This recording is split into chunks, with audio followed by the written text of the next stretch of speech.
Before we start this video, I would like to thank 7HNL and Disco and Hayes for supporting me on Patreon. If you would like to support me on Patreon as well, you can find a link to my Patreon page down below. Enjoy the following video, and friendly reminder to drink plenty of water throughout today. You are seated at your computer. You just bought Jedi Academy, and you are playing through the first 2 levels of the game before seeing this screen. What in the world do all of these do? They seem more trouble than they are worth. I'll just skip over them. That's not possible. Ah, I see. Fear not, your savior is here. Kind of. I have returned to the Jedi Knight series after nearly a full year of silence. Before I give you the fully armed and remastered guide series, let's try and get through the Force Power guide first. It'll be a nice little toe dip into the pool that was my content when it first released. If you like this video, that's great. So before we start, I should preface that this is a guide for the Force Powers in the single-player campaign. I am not qualified enough to talk about the multiplayer. I should also state that this is more of a beginner's guide to understanding Force Powers. I, by no means, am an expert, but this video is aimed at anyone who's looked at this and said, yes, this looks like something I could try, only to be slammed into a wall by beings far more powerful than you. This is also aimed to show appreciation to a game I absolutely adore and played throughout most of high school, and even attempted to make a short film in. Special thing about this guide, it transfers mostly over to Jedi Outcast as well. For powers that do not appear in Jedi Outcast campaign, I will have a note in the bottom right. Now then, on with the guide. There are 13 Force powers you activate by hand, and one of which is basically useless. I have broken them into 3 different trees. Neutral abilities that increase as you progress through the campaign with no alignment, the dark side powers, and the light side powers. Please note that this game is not big brain, and choosing one side over the other does not affect your in-game choices. Starting us off, we'll go through the neutral powers. While these 5 force abilities and 3 lightsaber techniques increase steadily depending on how far you are in the game, none of them deal any kind of direct damage. Okay, except for this one. These augment your movement, defense, and open up many different ways you can approach a situation.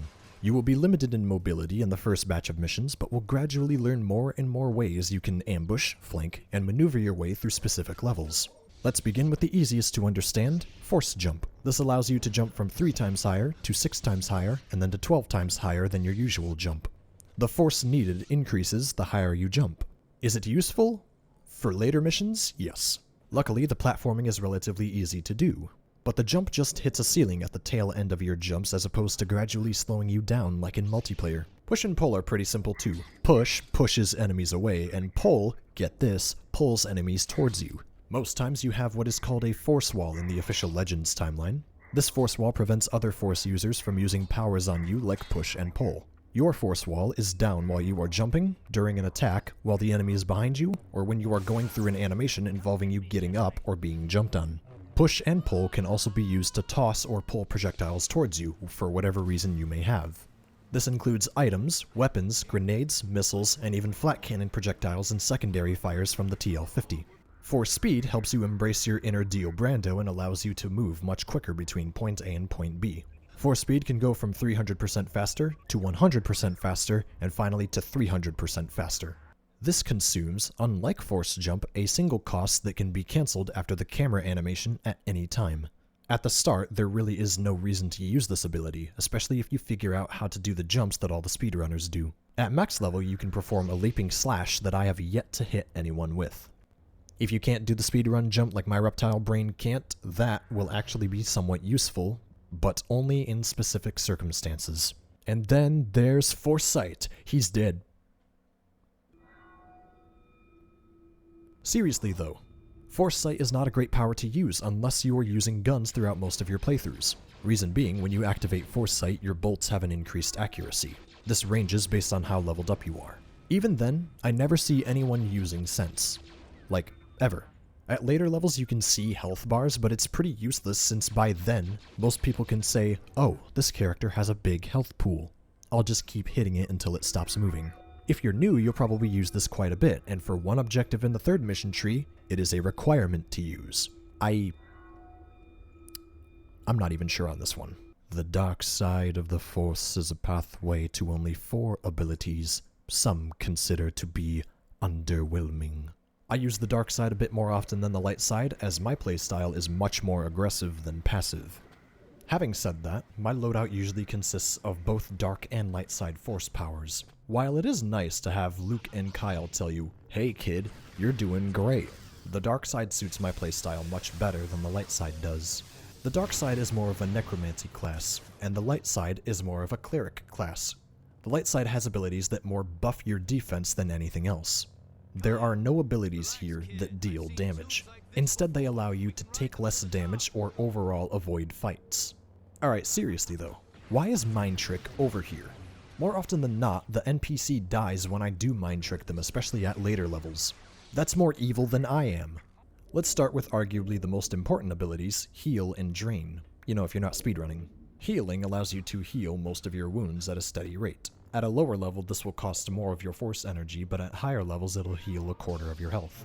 Drain is a much more aggressive way to heal. At force level 1 for both of these, they are barely worth it. You'll want to max at least one of these out by your third mission. Heal is more of a stim shot than anything else. It's a quick fix for certain situations. Drain not only takes away enemy health, but transfers some of their energy into your own health. Thank you very much, sir. If you find a larger group after getting your force drain to level 3, you are able to nearly regenerate your health fully and even break the limit. And this is what happens when force drain goes even further beyond.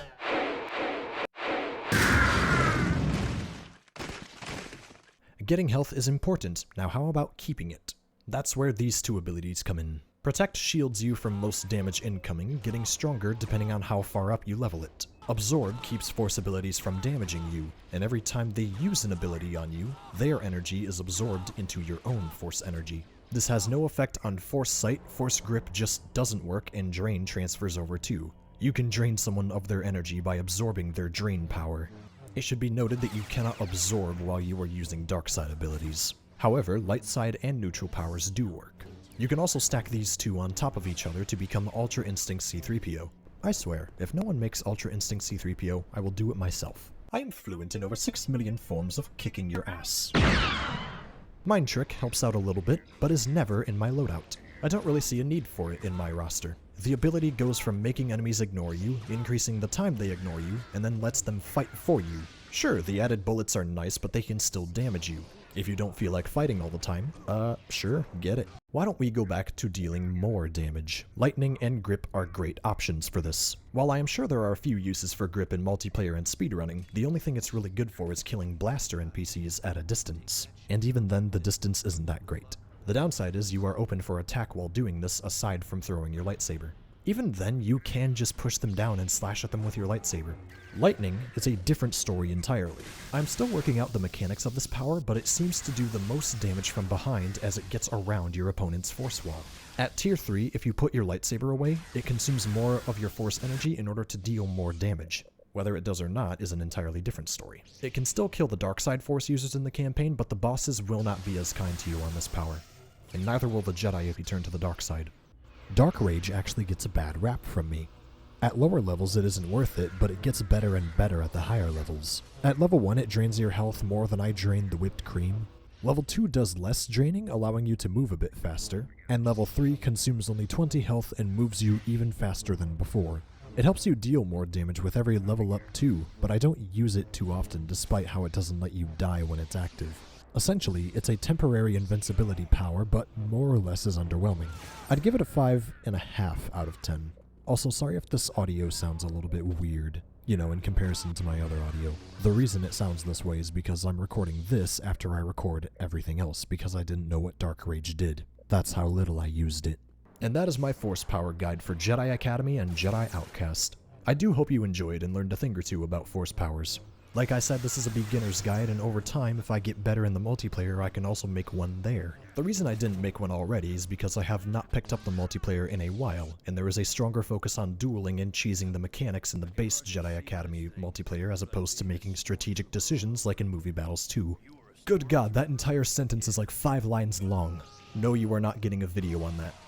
I am terrified of Movie Battles 2 and the community, and have encountered way too many bad apples when I got on last. I am terrified of the Movie Battles 2 community, and have encountered way too many bad apples when I got on last. Anyway, liking the video is a great way to show you want more guides and videos like this. If you'd like to stay up to date, how about hitting that subscribe button, and maybe turning on the bell? After a full year of this, I'm still incapable of getting a schedule together, so it's really anyone's guess when I'll upload next, unfortunately. In the meantime, have a lovely day, and don't forget to drink water. Cleric. Why is cleric so hard to say? Cleric class. Cleric class. If you'd like to stay up to date, how about hitting the subscribe? Wow. You are able to nearly regenerate your health. Words. English is hard.